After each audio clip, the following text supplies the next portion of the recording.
ధోని అంటే చెన్నై, చెన్నై అంటే ధోని. ఈ మాట చాలు ధోనితో చెన్నై సూపర్ కింగ్స్ కు, చెన్నై ఫ్యాన్స్ కు ఉన్న అనుబంధం ఏంటో చెప్పడానికి.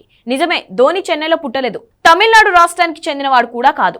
అయితేనే భారత క్రికెట్ లో మోస్ట్ సక్సెస్ఫుల్ కెప్టెన్, 2 వరల్డ్ కప్లు అందించిన సారథి. అందుకే ఐపీఎల్ ఆరంభ సీజన్ లో ధోనిని దక్కించుకునేందుకు ఫ్రాంచైజీలు పోటీ పడ్డాయి. చివరికి చెన్నై సూపర్ కింగ్స్ వేలంలో ధోనిని దక్కించుకొని సారథిగా నియమించింది. అప్పటి నుంచి సిఎస్కే కెప్టెన్ విషయంలో వెనుదిరిగి చూసుకోలేదు. తొలి సీజన్లో చెన్నైని ఫైనల్కు చేర్చిన ఘనత అతని సొంతం. 2010, 2011, 2018, 2021, 2023 సీజన్లో టైటిల్ అందించాడు. అంతేకాదు ధోని కెప్టెన్సీలో సిఎస్కే 2012, 2013, 2015, 2019లో రన్నరప్ గా నిలిచింది. నిజానికి 2022లోనే మహి కెప్టెన్సీ పగ్గాలను వదిలేశాడు. తన వారసుడిగా టీమిండియా ఆల్రౌండర్ రవీంద్ర జడేజాకు సారథ్య బాధ్యతలు అప్పగించాడు. అయితే ఈ నిర్ణయం బెడిసి కొట్టింది. కెప్టెన్ గా భారాన్ని మోయలేక తీవ్ర ఒత్తిడికి లోనైన జడ్డు ఆల్రౌండర్ గాను విఫలమై విమర్శల పాలయ్యాడు. ఈ క్రమంలో ఆఖరి మ్యాచ్లకు కూడా అందుబాటులో లేకుండా పోవడంతో మళ్లీ ధోనినే కెప్టెన్సీ చేపట్టాడు.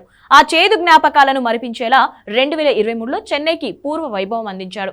41 ఏళ్ల వయసులో సిఎస్కేను 5వ ఛాంపియన్ గా నిలబెట్టాడు. ఇప్పుడు 17వ సీజన్ ఆరంభానికి ముందు రుతురాజ్ కు కెప్టెన్సీ అప్పగిస్తూ నిర్ణయం తీసుకున్నాడు. అయితే ఈ ప్రకటన సిఎస్కేతో పాటు ఐపీఎల్ సగటు అభిమాని గుండెను కూడా ముక్కలు చేసింది.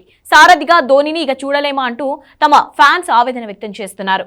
మార్పు మంచిదే అయినా ఓ స్వర్ణ యుగం ముగిసిపోయిందని కామెంట్లు చేస్తున్నారు. ధోని పట్ల అభిమానం చాటుకుంటూ వీడియోలు షేర్ చేస్తూ అతడి పేరును ట్రెండ్ చేస్తున్నారు. ప్రస్తుతం ధోని కెప్టెన్సీ వదిలేసిన వార్త ట్రెండింగ్ లో నడుస్తోంది.